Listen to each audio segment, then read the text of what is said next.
Ang mga challenges dito sa Philippine Overland Expedition ay para ding pagharap natin sa hamon ng buhay.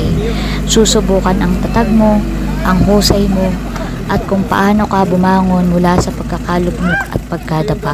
Isa po talaga sa maipagmamalaki ng bayan ng General Nakare ang natural nitong ganda.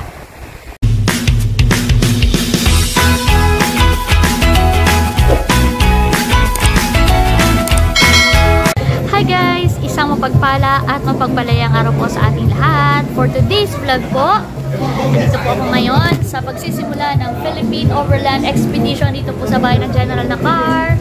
Amit Cadillac at Kagwabo lang. Andito po kami sa itaas ng stage. Si Cadillac ang in charge ng registration for tourists. Sila nag-monitor ng tourist arrivals. And competitors din pala. Ayan.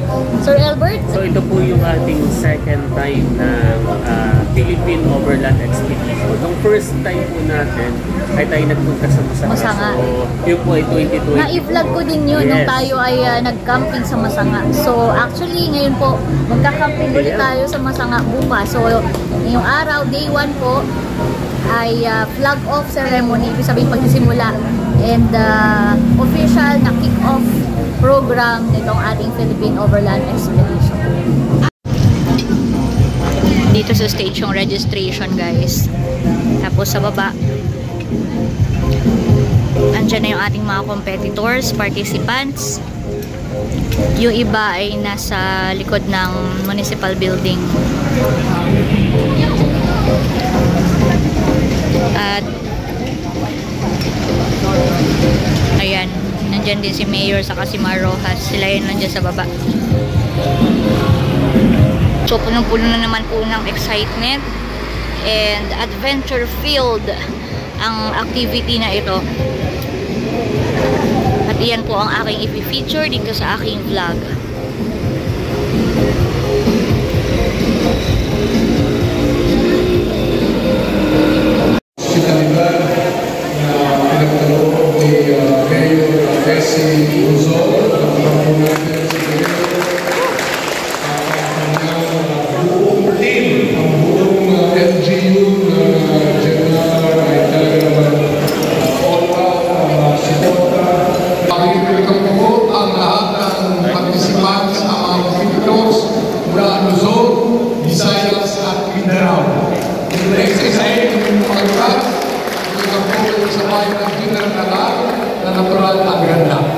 Hi guys, so it's day 2 of the Philippine Overland Expedition.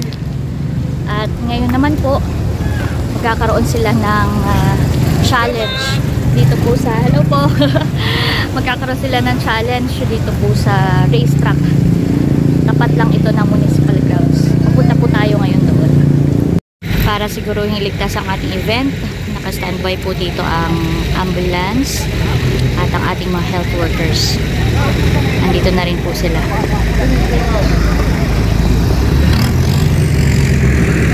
Taho po muna tayo while waiting for the competition to start.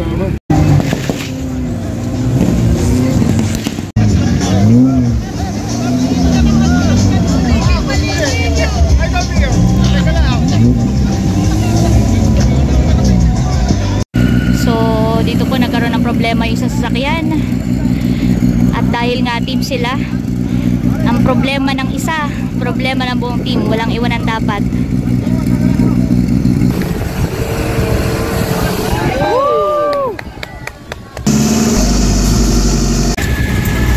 Loader to the rescue again.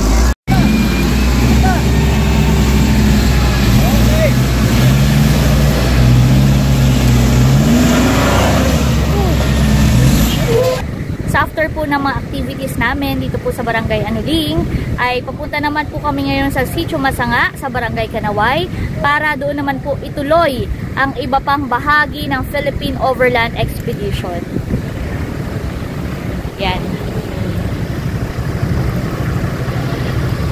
Magandang panahon dito, hindi lang natin alam kung pagdating sa baybay ay ganun pa rin. Ito yung ating mga sasakyan. We have reached Sitio Masanga.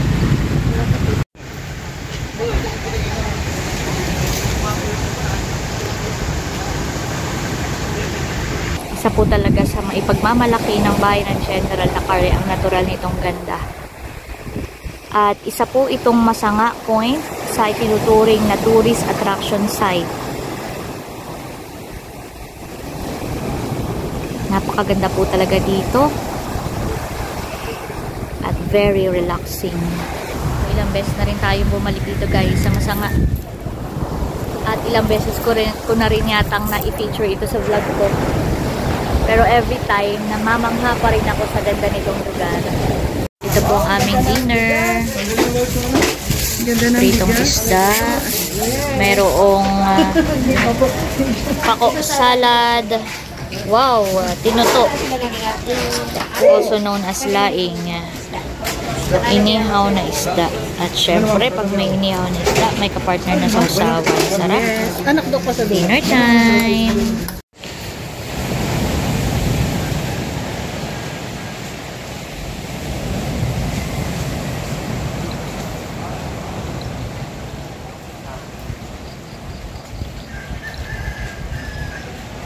Sorry guys, ako po ay nakaligo na. Kami po ay magbe-breakfast na, pero bago yan, after ilang minuto lang, ito na siya guys. Sumikat na ang haring araw.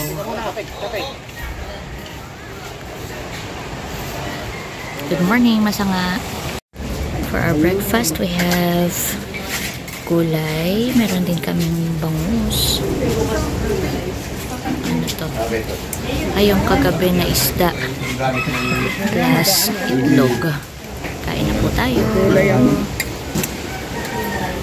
Sarap ng ganitong breakfast. Siyempre, with this kind of view.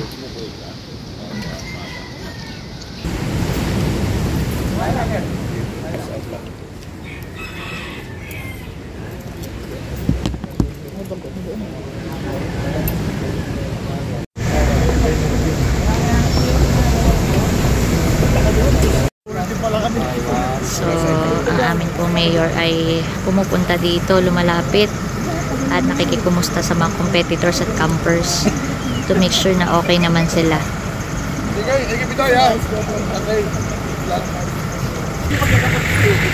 So, talagang si mayor ay kinukumusta yung ating mga competitors. Ito po ay from Lanao.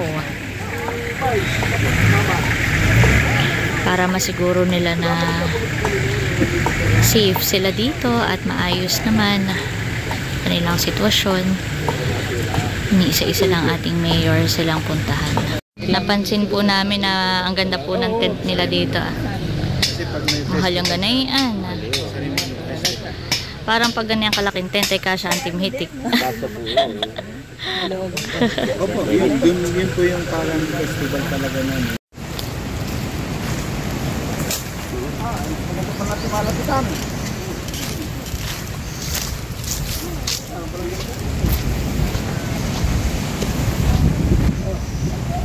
Ganda dito. Nung last time po ay dito kami nag-camping. Dito po nagtayo na ng tent.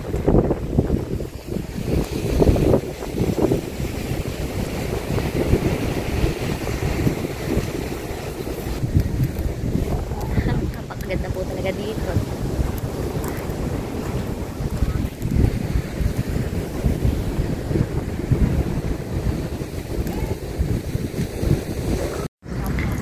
Nagsasagawa po ngayon ng walkthrough yung mga competitors kung saan sila dadaan, at ito na rin yung parang pinakang orientation nila.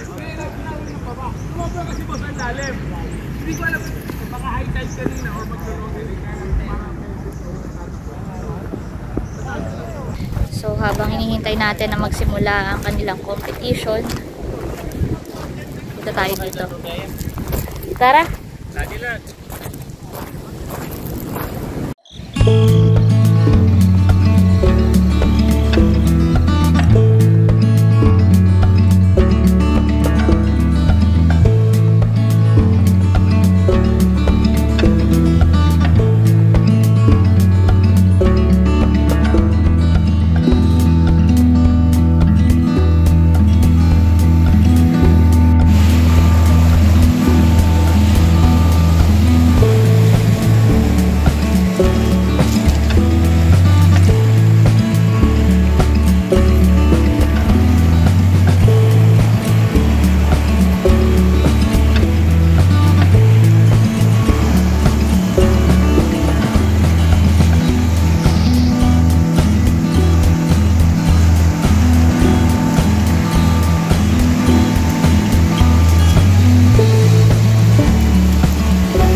Expedition at kami nandito. Ito po kami nagdodokyo. Dito na rin po yung mga tour guides. Itong mga motor na ito ay para sa mga tour guides. Sila ang mag-a-assist yung pagtawid nitong mga competitors natin mula dito sa Masanga papuntang Dingalan Aurora. So challenging yung dadaanan nila palusot ng Barangay Umiray. Kaya ito ang kanilang magiging kumbaga parang pinakang support group, assistance kung ano man po ang mangyari, kailangan nila ng tulong, sila ang tatakbo.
Kailangan matap nila yung table, yung table doon para mag-stop yung time. Ayun po, kami po ay dito magla-lunch. Parang picnic dahil kami po ay nasa tabing dagat. Napakaganda ng view dito sa Masanga.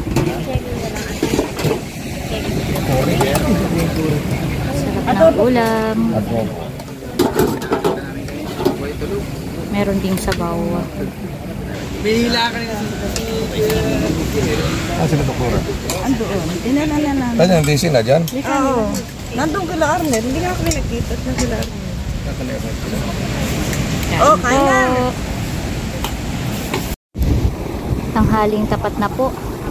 Pero dahil maulap ay hindi natin masyadong ramdam ang init ng panahon.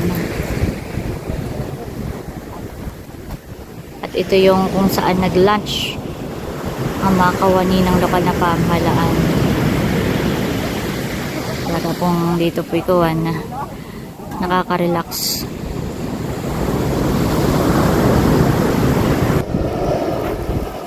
So sa ngayon po yung mga competitors ay katatapos lamang ng kanilang mga challenges dito sa Masanga at maya-maya lamang ay sila'y aangat na rin papunta naman sa Barangay Umiray hanggang sa Dingalan Aurora. So mas matindi yung kanilang pagdaraanan.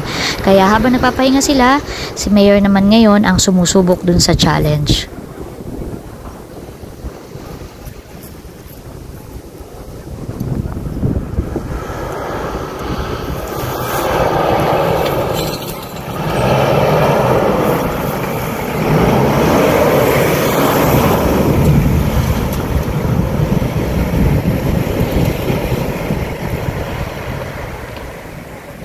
Ayos!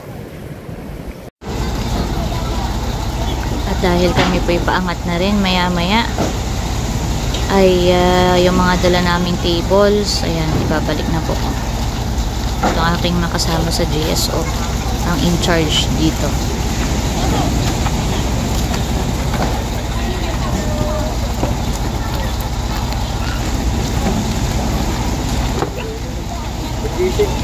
Nagdala po kami ng mga tables and chairs na ginamit dito. Babalik na po ulit sa kabilugan.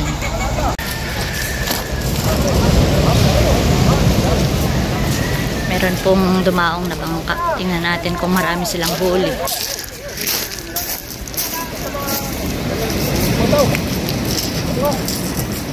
Oh! Dami talaki. Dami ulay.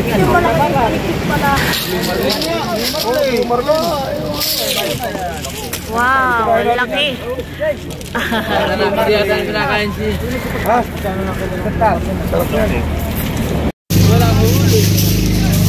Meron pa pong isang bangka.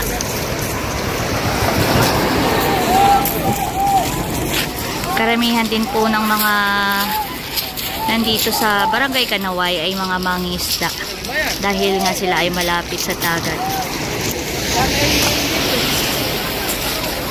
Dala natin sino baka mawala itong picture. Good morning. Baka mag-abusin dito. Ako po na po ka.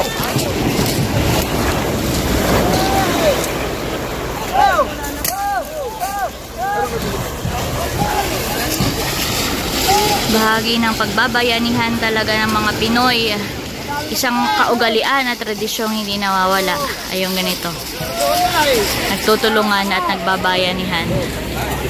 Katulad na lamang kapag ganitong lumadaong ang mga mangingisda, ang local community ay nakaalalay. Tignan natin kung marami rin silang huli.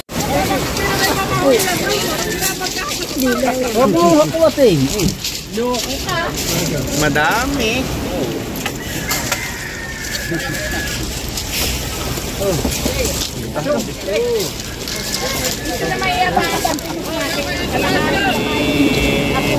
May bayanihan din kanina.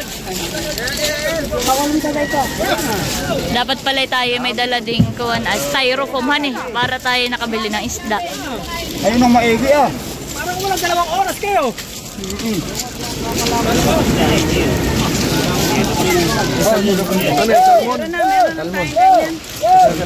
Ila.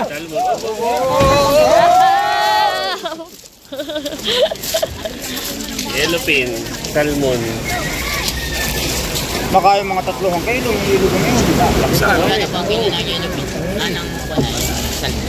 Biyaya sa dagat. Pundaan eh.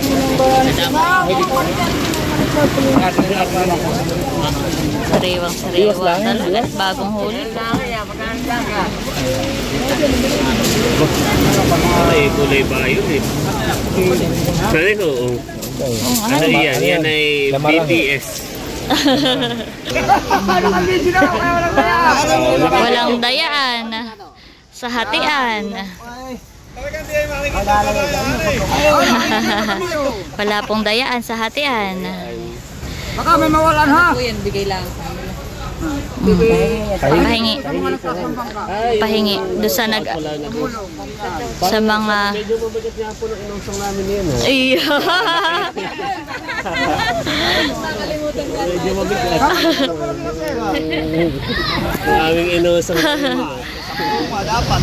Ayan pong isang isdang iyan ay ibinigay po sa kanila dahil sa kanilang pagtulong kanina sa pag-angat ng bangka. Ay nagbibiruan dahil naka-video daw wala dapat lamangan. Tamang hatian lang. So may uwi na silang pang-ulam ng kanilang pamilya.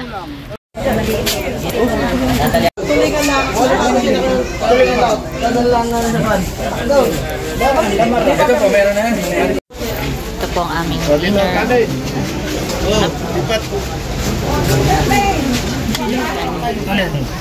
Kain na.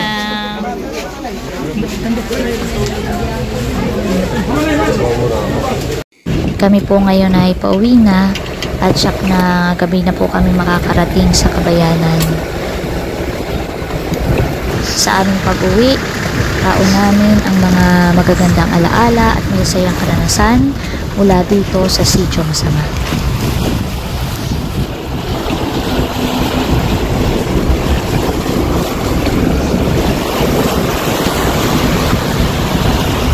So yun guys, nakauwi na po kami. Andito na po ako ngayon sa bahay. And mapagod man, pero sobrang thankful po ako na naging part ako ng team na nakapag-provide ng assistance and support para sa mga competitors and participants ng Philippine Overland Expedition. So, thank you Lord for another successful event. At syempre po sa inyong lahat, maraming pong salamat sa inyong patuloy na pagsuporta. That's it for today's vlog. I hope you enjoyed watching. Lagi po nating tandaan, patuloy tayo magmahal, patuloy tayo maging masaya. Dahil may kaliyan ka. Thank you for watching. God bless. Bye-bye!